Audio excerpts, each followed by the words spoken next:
I've taken a lot of drugs in my life. The very first time I ever took any hard drug, my mother gave me Molly when I was 17. True story. Now, it was great. I mean, I was grinding my teeth a whole lot. My pupils were real constricted. I felt bugs crawling in my face. I was up for 3 whole days. And then it hit me a couple years later, like, shit, that wasn't Molly she gave me. That must have been meth. Oh man, she was always pulling those jokes on me. She's the reason I became a comedian. She's fucking hilarious. I mean, you gotta give it to her. You know, nowadays, kids, like, they're always on their iPads and their iPhones and fucking not going outside. She just wanted me to make experiences and have fun, you know? I get it, guys. Yeah. Now, I've been to jail before for drugs when I was living in New York City. I've noticed a few things when they brought me into the cell. The guy in the cell next to me, man, he was in there for not having an ID on him. And the cops were just treating him like total horse shit. Like, fuck.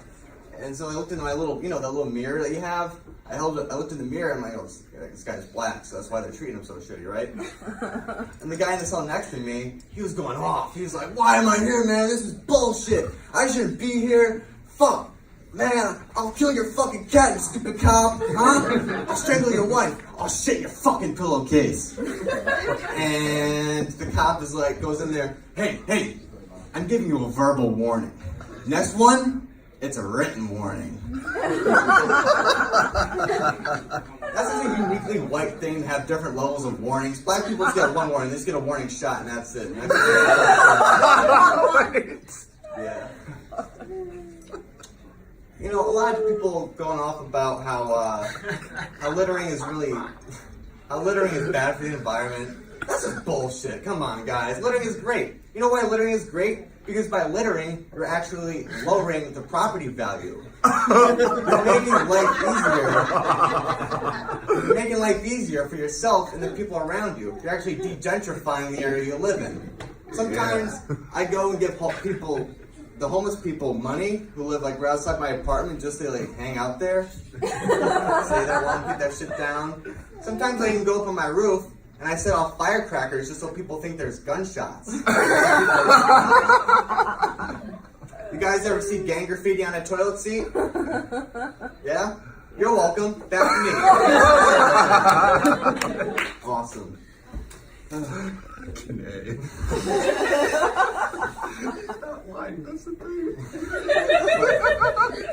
When I was living in New York City, though, I was dating this like really rich, like millionaire heiress British chick or whatever.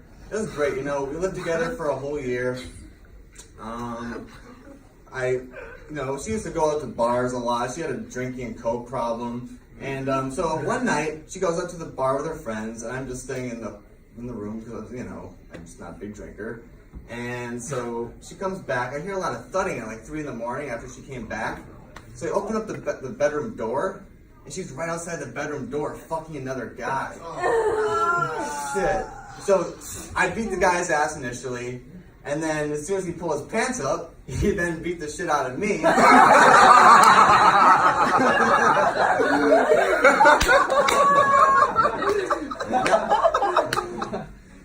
That prompted me to think like, damn, I'm just gonna kill myself at this point, man. So we live in a penthouse. So I go up to the roof, well, outside to the roof because it was right there.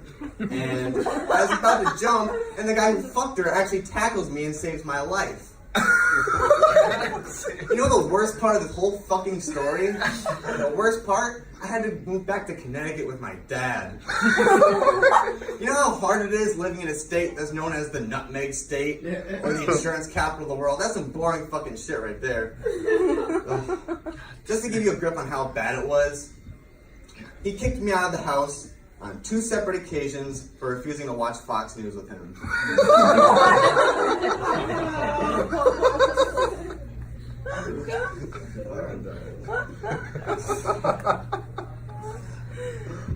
I take, as I said, a lot of drugs. So recently I took acid and I was watching The Bachelor for the very first time. Alright. It was great, it really warps your mind and it just really exposes you to new things. Like it went from a Quicken Loans commercial right back to The Bachelor. And I'm just like, fuck, man. Relationships are a lot like loans. Always seems like a good idea in the moment, but you always end up overpaying for something 10 years down the road that was way more valuable 10 years ago. Which, ladies, that's why you should never trust a rich man with 5 or more loans out in his name, because you don't just get a new one when you still have the old ones. And that had me thinking that women are a lot like bill collectors too, you know? Always calling from different phone numbers, trying to get the stuff back that you borrowed from them. Great. One time, I was walking down the street and I saw a guy wearing this hat that said, "Jesus is my boss." That's awesome, man. But if Jesus was really your boss, why wouldn't you just pray for a raise so you could afford better clothes?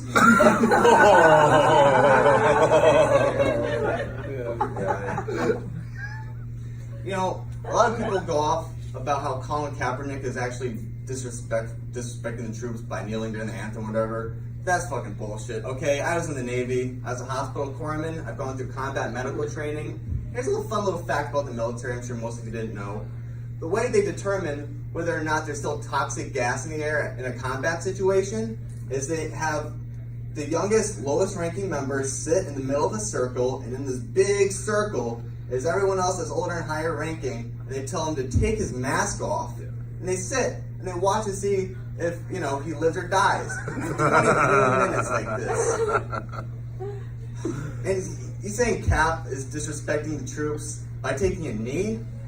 Bro, he's just sitting on his fucking knee. We're literally watching motherfuckers die. I knew somebody in the Navy when I was in boot camp. He took a shit in somebody's pillowcase.